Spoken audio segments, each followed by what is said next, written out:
जय श्री गणेश।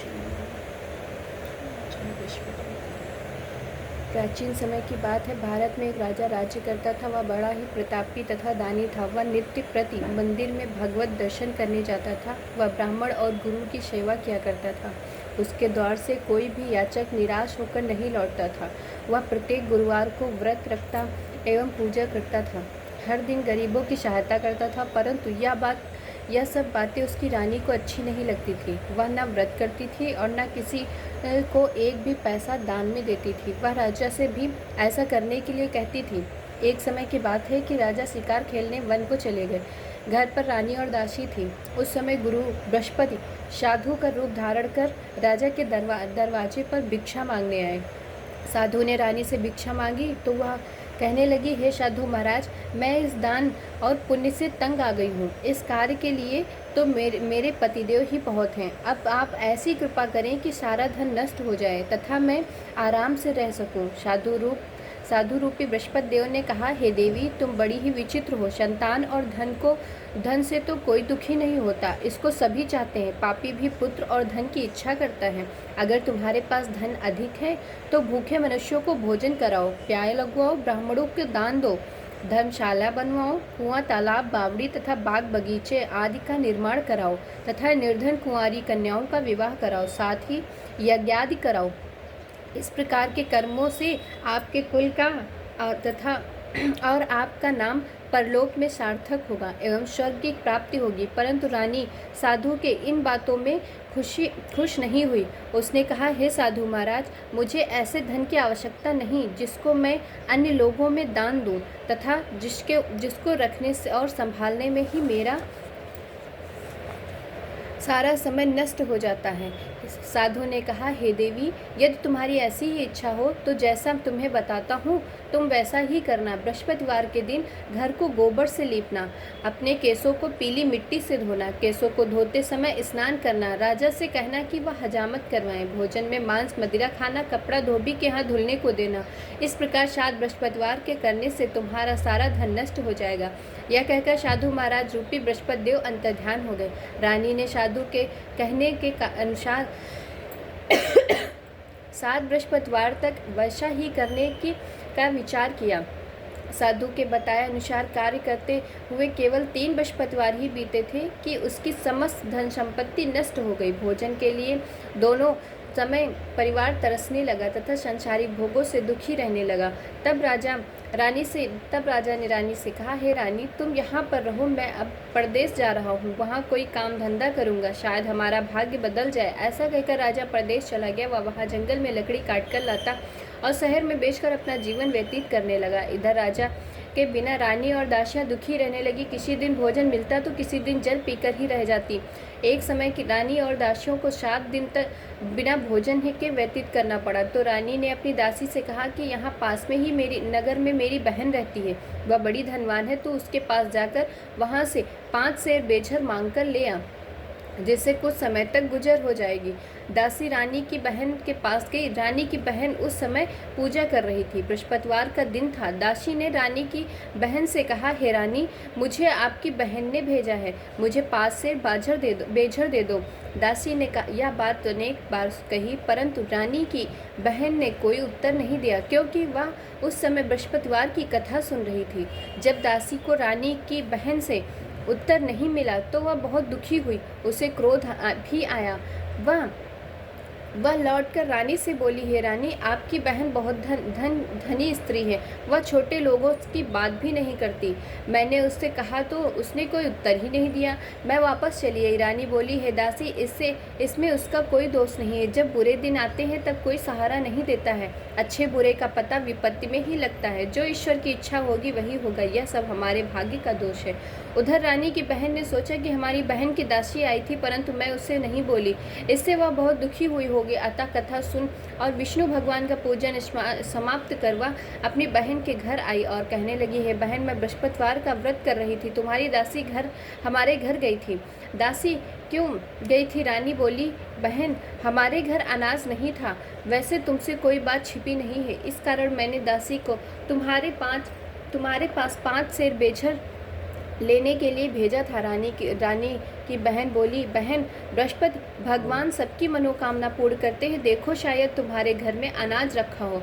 यह सुनकर दासी घर के अंदर गई तो वहाँ उसे एक बड़ा घड़ा बेझर का भरा मिल गया। उसे बड़ी हैरानी हुई क्योंकि उसने एक एक बर्तन देख लिया था। उसने बाहर आकर रानी को बताया। दासी अपनी रानी से कहने लगी, हे रानी, ये देखो, वैसे हमको जब अन्न नहीं मिलता तो हम रोज व्रत करते ही हैं। अगर इनसे व्रत की विधि और कथा पूछ ली जाए तो हम भी किया करेंगे। दासी कहने लगी कि पर रानी ने अपनी बहन से बृहस्पतिवार व्रत के बारे में पूछा। उसकी बहन ने बताया, हे रानी बहन, बृहस्पतिवार को सूर्योदय से पूर्व उठकर स्नान करके बृहस्पतिवार का व्रत करना चाहिए, लेकिन इस दिन सिर नहीं धोना चाहिए। बृहस्पतिवार के व्रत में चने की दाल और मुनक्के से विष्णु भगवान का केले के वृक्ष की जड़ में पूजन करें तथा दीपक जलावें। इस दिन एक ही समय भोजन करें। भोजन पीले खाद्य पदार्थ का करें तथा कथा सुने। इस प्रकार करने से गुरु भगवान प्रसन्न होते हैं, अन्नपुत्र धन देते हैं, मनोकामना पूर्ण करते हैं। व्रत और पूजन की विधि बताकर रानी की बहन अपने घर लौट आई। रानी और दासी दोनों ने निश्चय किया कि बृहस्पति देव के भगवान का पूजन जरूर करेंगे। 7 दिन तक जब बृहस्पतिवार आया तो उन्होंने व्रत रखा। गुड़शाल में जाकर चना और गुड़ बीन लाई तथा उसकी दाल से केले की जड़ तथा भगवान का पूजन किया। अब भोजन पीला कहाँ से आए? दोनों बड़ी ही दुखी हुई, परंतु उन्होंने व्रत किया। इस कारण बृहस्पति देव भगवान प्रसन्न थे। एक साधारण व्यक्ति के रूप में वे 2 थाल में सुंदर पीला भोजन लेकर आए और दासी को लेकर बोले, हे दासी, यह भोजन तुम्हारे और रानी के लिए है, तुम दोनों करना। दासी भोजन पाकर बड़ी प्रसन्न हुई और रानी से बोली, हे रानी, भोजन कर लो। रानी को भोजन आने के बारे में कुछ भी पता नहीं था, इसलिए वह दासी से बोली, जा तू ही भोजन कर, क्यों तू हमारी व्यथा में ही हंसी उड़ाती है। दासी बोली, एक व्यक्ति भोजन दे गया है। रानी कहने लगी, वह भोजन तेरे ही लिए दे गया होगा, तू ही भोजन कर। दासी ने कहा, वह व्यक्ति हम दोनों के लिए 2 थाल में भोजन दे गया है, इसलिए मैं और आप दोनों ही साथ साथ भोजन करेंगी। दोनों ने गुरु भगवान को नमस्कार कर भोजन प्रारंभ किया। उसके बाद से वे प्रत्येक बृहस्पतिवार को गुरु भगवान का व्रत और पूजन करने लगे। बृहस्पति भगवान की कृपा से उनके पास धन हो गया, परंतु रानी फिर पहले की तरह आलस्य करने लगी। तब दासी बोली, देख रानी, तुमने पहले भी इस प्रकार का आलस्य किया है। तुम्हें धन को रखने में कष्ट होता है, इस कारण सभी धन नष्ट हो गया था। अब गुरु भगवान की कृपा से तुम्हें धन फिर से मिला है, तो फिर तुम्हें आलस्य होता है। बड़ी मुसीबतों के बाद हमें यह धन पाया है, इसलिए हमें दान पुण्य करना चाहिए। तुम भूखे मनुष्यों को भोजन कराओ, प्यार बनवाओ, ब्राह्मणों को दान दो, कुआं, तालाब, बावड़ी आदि का निर्माण कराओ, मंदिर पाठशाला बनवाकर दान दो, कुंवारी कन्याओं का विवाह कराओ। धन को शुभ कार्यों में खर्च करो, जिससे तुम्हारे कुल का यश बढ़ेगा और स्वर्ग की प्राप्त होगा और पितर भी प्रसन्न होंगे। दासी की बात मानकर रानी ने इसी प्रकार के कर्म करने प्रारंभ किए, जिससे उनका काफ़ी यश फैलने लगा। एक दिन रानी और दासी आपस में विचार करने लगी कि न जाने राजा किस दशा में होंगे, उनकी कोई खोज खबर नहीं है। गुरु भगवान से उन्होंने प्रार्थना की और भगवान ने रात्रि में राजा के स्वप्न में कहा, हे राजा, उठ, तेरी रानी तुझको याद करती है, अब अपने देश को लौट जा। राजा प्रातः काल उठकर जंगल में लकड़ियां काट कर लाने के लिए जंगल की ओर चल पड़ा। जंगल से गुजरते हुए वह सोचने लगा कि रानी की गलती से उसे कितना दुख भोगने पड़े हैं। राजपाट छोड़कर उसे जंगल में आकर रहना पड़ा। जंगल से लकड़ियां काटकर उन्हें बेचकर गुजारा करना पड़ा। उसी समय उस जंगल में बृहस्पति देव एक साधु का रूप धारण कर आए और राजा के पास आकर बोले, हे लकड़हारे, तुम इस सुनसान जंगल में किस चिंता में बैठे हो, मुझे बताओ। यह सुनकर राजा के नेत्रों में जल भर आया और साधु के से वंदना कर बोले, हे प्रभु, आप सब कुछ जानने वाले हैं। इतना कहकर राजा ने साधु को अपनी संपूर्ण कहानी सुना दी। महात्मा दयालु होते हैं। वे राजा से बोले, हे राजा, तुम्हारी पत्नी ने बृहस्पति देव के प्रति अपराध किया था, जिसके कारण तुम्हारी यह दशा हुई है। अब तुम किसी प्रकार की चिंता मत करो, भगवान तुम्हें पहले से अधिक धन देंगे। देखो, तुम्हारी पत्नी ने बृहस्पतिवार का व्रत प्रारंभ किया है। अब तुम भी बृहस्पतिवार का व्रत करके चने की दाल और गुड़ जल के लोटे में डालकर केले के पूजन करो, फिर कथा कहो यह सुनो, भगवान तुम्हारी सब मनोकामना पूर्ण करेंगे। साधु को प्रसन्न देखकर राजा बोले, हे प्रभु, मुझे लकड़ी बेचकर इतना पैसा भी नहीं बचता जिससे भोजन करने के उपरांत कुछ बचा सकूं। मैंने रात्रि में अपनी रानी को व्याकुल देखा। मेरे पास कोई साधन नहीं है जिससे समाचार जान सकूं। फिर मैं बृहस्पति देव की क्या कहानी कहूँ? मुझको तो कुछ भी मालूम नहीं है। साधु ने कहा, हे राजा, तुम किसी बात की चिंता मत करो। बृहस्पतिवार के दिन तुम रोजाना की तरह लकड़ियाँ लेकर शहर में जाओ। तुम्हें रोज के से ज़्यादा 2 गुना धन प्राप्त होगा, जिससे तुम भली भांति भोजन कर लोगे। बृहस्पति देव की पूजा का सामान भी आ जाएगा। बृहस्पति देव की कथा इस प्रकार है। प्राचीन काल में एक बहुत ही निर्धन ब्राह्मण था। उसकी कोई संतान नहीं थी। वह नित्य पूजा पाठ करता, परंतु उसकी स्त्री बहुत ही मलिनता के साथ रहती थी। वह न स्नान करती थी, न किसी देवता की पूजा करती थी। प्रातःकाल उठते सर्वप्रथम भोजन करती थी, बाद में कोई अन्य कार्य करती थी। ब्राह्मण देवता बहुत दुखी रहते थे। पत्नी को बहुत समझाते, किंतु उसका कोई परिणाम नहीं निकलता। भगवान की कृपा से ब्राह्मण की स्त्री को कन्या उत्पन्न हुआ। कन्या अपने पिता के घर में बड़ी होने लगी। वह बालिका प्रातः स्नान करके भगवान विष्णु का जप करती। वह जब बचपन में से ही बृहस्पतिवार का व्रत भी करने लगी। पूजा पाठ समाप्त कर स्कूल जाते समय वह मुट्ठी में जौ भरकर ले जाती। पाठशाला जाने के मार्ग में डालती जाती। वही जौ सड़ के हो जाते और लौटते समय वह उन्हें बीन कर घर ले आती। एक दिन वह बालिका सूप में उन सोने के जौ को फटकार रही थी। तभी उसकी माँ ने देख लिया और कहा, हे बेटी, सोने की जौ को फटकने के लिए सोने का सूप होना चाहिए। दूसरे दिन गुरुवार था। इस कन्या ने व्रत रखा और बृहस्पति देव से प्रार्थना करके कहा, हे प्रभु, यदि मैंने सच्चे मन से आपकी पूजा करी है तो मुझे सोने का सूप दे दो। बृहस्पति देव ने उसकी प्रार्थना स्वीकार कर ली। रोजाना की तरह वह कन्या जौ फैलाती हुई स्कूल चली गई। स्कूल से लौटकर जब वह जौ बीन रही थी तो बृहस्पति देव की कृपा से उसे सोने का सूप मिला। उसे वह घर ले आई और उससे जौ साफ करने लगी, परंतु उसकी माँ का वही ढंग रहा। एक दिन की बात है कि वह कन्या सोने के सूप में जौ साफ कर रही थी। उस समय उस नगर का राजकुमार वहाँ से होकर निकला। इस कन्या के रूप और सोने के सूप में जौ को साफ करते देखकर वह उस कन्या पर मोहित हो गया। राजमहल आकर वह भोजन जल त्याग कर उदास होकर लेट गया। राजा को जब राजकुमार द्वारा अन्न जल त्यागने का समाचार ज्ञात हुआ तो अपने मंत्रियों के साथ वह अपने पुत्र के पास आए और बोले, हे पुत्र, तुम्हें किस बात का कष्ट है? किसी ने अपमान किया है अथवा कोई और कारण है? मुझे बताओ, मैं वही करूँगा जिससे तुम्हें प्रसन्नता हो। राजकुमार ने अपने पिता की बातें सुनी तो वह बोला, मुझे आपकी कृपा से किसी बात का दुख नहीं है। किसी ने मेरा अपमान भी नहीं किया है, परंतु मैं उस लड़की के साथ विवाह करना चाहता हूँ जो सोने के सूप में जौ साफ कर रही थी। यह सुन राजा आश्चर्य में पड़ गया और बोला, हे बेटा, इस तरह की कन्या का पता तुम ही लगाओ। मैं उसके साथ तुम्हारा विवाह अवश्य कर दूंगा। राजकुमार ने राजा के उस लड़की के घर का पता बताया। मंत्री उस लड़की के घर गया और राजा का आदेश ब्राह्मण को सुना दिया। कुछ ही दिन बाद ब्राह्मण की कन्या का विवाह राजकुमार के साथ हो गया। कन्या के घर से जाते ही उस ब्राह्मण देवता के घर में पहले की भांति गरीबी का निवास हो गया। अब भोजन के लिए भी अन्न बड़ी मुश्किल से मिलता था। एक दिन दुखी होकर ब्राह्मण अपनी पुत्री से मिलने गया। बेटी ने पिता की दुख की अवस्था को देखा और अपनी माँ का समाचार पूछा। ब्राह्मण ने सभी हाल कहा। कन्या ने बहुत सा धन देकर अपने पिता को विदा कर दिया। इस तरह ब्राह्मण का कुछ समय सुखपूर्वक व्यतीत हुआ, लेकिन कुछ दिन बाद फिर वही हाल हो गया। ब्राह्मण फिर अपनी कन्या के यहाँ गया। सभी हाल कहा तो पुत्री बोली, हे पिताजी, आप माताजी को यहाँ लिवा लाओ।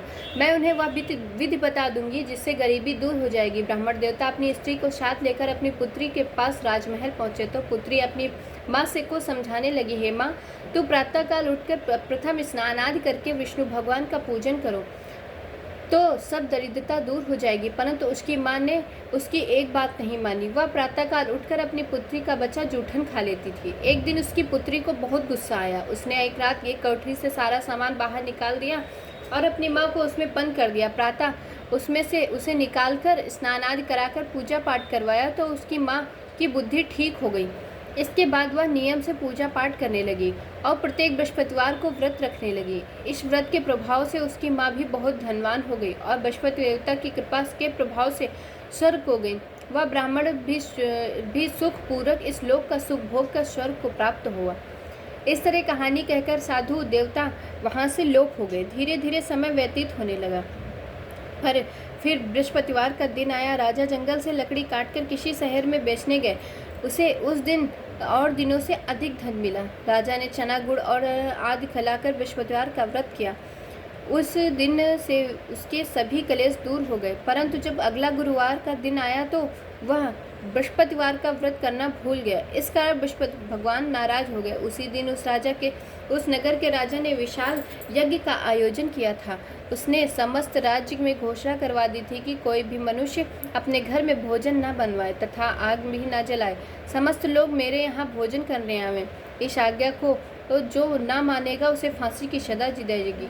राजा की आज्ञा अनुसार राज्य के सभी वासी राजा के भोज में सम्मिलित हुए, लेकिन लकड़हारा कुछ देर से पहुंचा, इसलिए राजा उसको अपने घर महल में ले गया। जब राजा लकड़हारे को भोजन करा रहे थे तो रानी की दृष्टि उस खूंटी पर पड़ी जिस पर उसका हार लटक रहा था। उसे हार खूंटी पर लटका नहीं दिखाई दिया। रानी को निश्चय हो गया कि मेरा हार इसी लकड़हारे ने चुरा लिया। उसी समय सैनिक बुलवाकर उसको जेल में डलवा दिया गया। जब लकड़हारा जेलखाने में गया तो बहुत ही दुखी होकर विचार करने लगा कि न जाने पूर्वजन्म में कैसे पाप हुए थे जो मुझे यह दुख प्राप्त हुआ है, और उसी साधु को याद करने लगा जो जंगल में मिला था। तत्काल बृहस्पति देव साधु के रूप में प्रकट हो गए और उसकी दशा देखकर कहने लगे, अरे मूर्ख, तूने बृहस्पति देव की कथा नहीं कही, इसी कारण तुझे दुख प्राप्त हुआ है। अब चिंता मत कर, बृहस्पतिवार के दिन जेल खाने के दरवाजे पर 4 पैसे पड़े मिलेंगे। तू बृहस्पति देव का पूजन करना और तेरे सभी कष्ट दूर हो जाएंगे। अगले बृहस्पतिवार उसे जेल के द्वार पर 4 पैसे मिले। राजा ने पूजा का सामान मंगाकर कथा कही और प्रसाद बांटकर उसी रात्रि को बृहस्पति देव ने उस नगर के राजा को स्वप्न में कहा, है राजा, तूने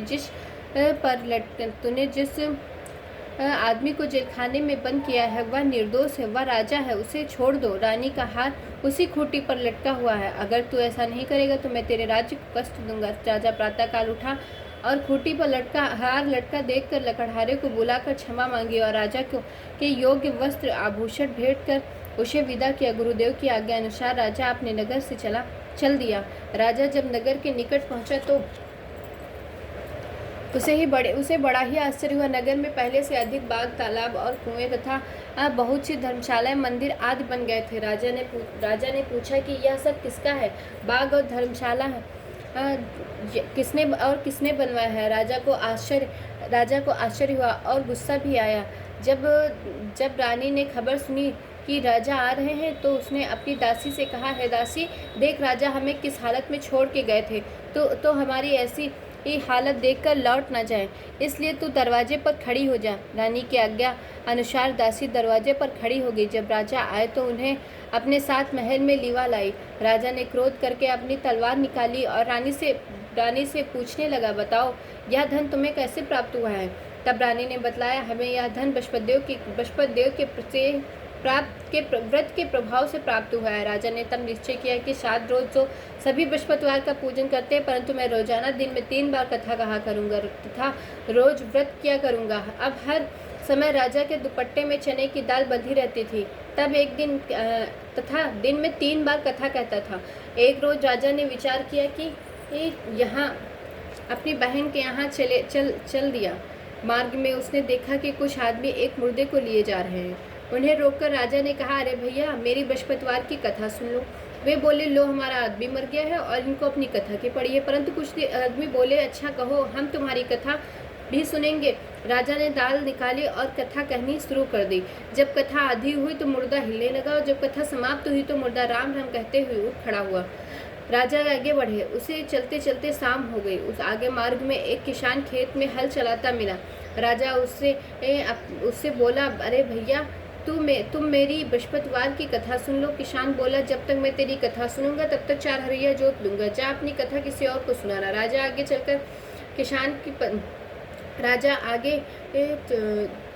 आगे चलने लगा। राजा के हटते ही बैल पछाड़ खाकर गिर गए और किसान के पेट में बहुत जोर से दर्द होने लगा। उसी समय किसान की पत्नी रोटी लेकर आई। उसने जब यह देखा तो